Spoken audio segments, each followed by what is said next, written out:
এই মুহূর্তে যে খবরের দিকে নজর রাখবো, হাইকোর্টে ভোট গণনা নিয়ে করা মামলার শুনানিতে কমিশন এবং তৃণমূল দ্বৈরথ। সেখানে আপনাদের জানিয়ে রাখি যে সওয়াল জবাব অর্থাৎ শুনানিতে ঠিক কি উঠে এলো।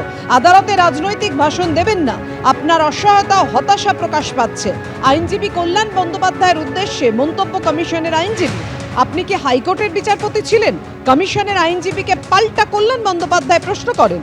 গণনা কেন্দ্রে সুপারভাইজার হিসেবে শুধুমাত্র কেন্দ্রীয় সরকারি কর্মীদের নিয়োগ কমিশনের এই সিদ্ধান্তকে চ্যালেঞ্জ করেই মামলা করেন তৃণমূল সাংসদ কল্যাণ বন্দ্যোপাধ্যায়।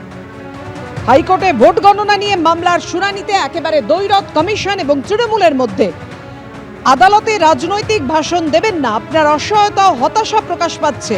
আইনজীবী কল্যাণ বন্দ্যোপাধ্যায়কে উদ্দেশ্য করে মন্তব্য করেন কমিশনের আইনজীবী। পাল্টা কল্যাণ বন্দ্যোপাধ্যায় প্রশ্ন করেন, আপনি কি হাইকোর্টের বিচারপতি ছিলেন? গণনা কেন্দ্রে সুপারভাইজার হিসেবে শুধুমাত্র কেন্দ্রীয় সরকারি কর্মচারীদের নিয়োগ করে কমিশনের এই সিদ্ধান্তকে চ্যালেঞ্জ করেই মামলা তৃণমূল সাংসদ কল্যাণ বন্দ্যোপাধ্যায়।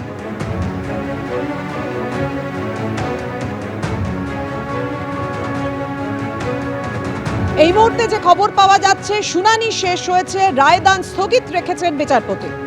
এবার যে খবরে নজর রাখবো, ভোট মিটতে না মিটতেই একেবারে জানিয়ে রাখি গড়িয়ার পঞ্চশায়রে তুমুল উত্তেজনার পরিস্থিতি তৈরি হয়েছে। যাদবপুর বিধানসভার অন্তর্গত এই এলাকার 153 নম্বর বুথের বিজেপি এজেন্টের অফিস ভাঙচুর করা হয়েছে। সেই ছবি রেখেছি আপনাদের সামনে। বিজেপি এজেন্টের নির্মাণ সংস্থার অফিসে হামলা করে ভেঙে দেওয়া হয় সিসিটিভি, বিজেপি এজেন্টের গাড়ি ভেঙে দেওয়া হয়, বিজেপি এজেন্ট শান্তনু সরকারের স্ত্রীকে হুমকি দেওয়া হয়েছে, এমনও অভিযোগ উঠেছে।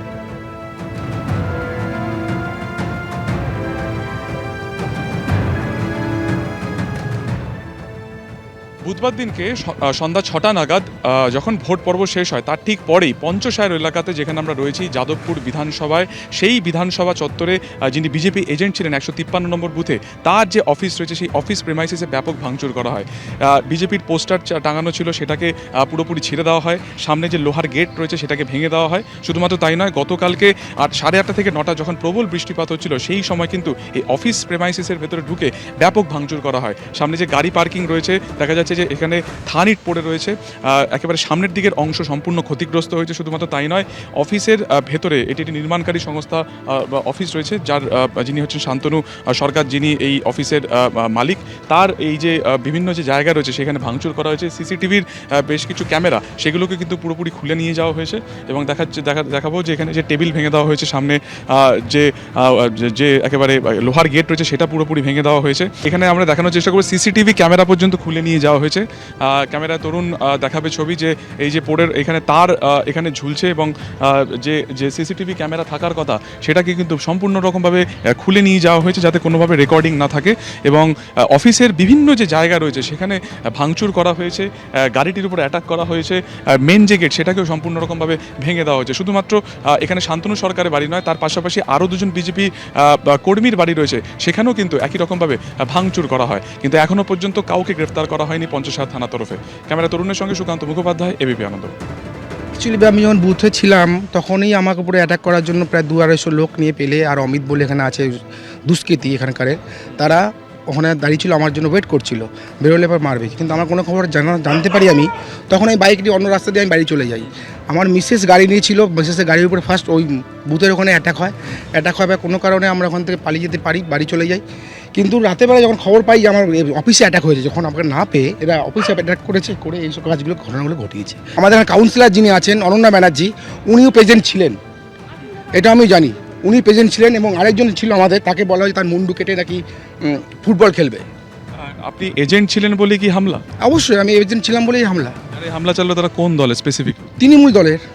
তৃণমূলের দুষ্কৃতী এরা সব। এর আগেও কি কোনো রকম হুমকি থ্রেট কিছু? অবশ্যই পেয়েছিলাম, কিন্তু এরকমভাবে যে করবে যেটা ভাবতে পারিনি। তখন বাজে 3টে থেকে আমি ওই এরিয়ায় ঘুরছিলাম, বুথের একদম সামনাসামনি দেখছি 150 থেকে 200 ছেলে কম বেশি। তো আমি গিয়ে বুথের যারা রয়েছে গার্ডে তাদের আমি বললাম যে এখনও তো নির্বাচন শেষ হয়নি, এত ছেলে সামনে, তো ওনারা ওখান থেকে সরিয়ে দেয়। ওরা ঠিক 50 মিটার দূরে গিয়ে দাঁড়ায়, ইভেন নন স্টপ আমার গাড়িকে ভালোভাবে ফলো করে, যেটা আমরা বুঝতে পারি অপোজিশনে রয়েছে বলে।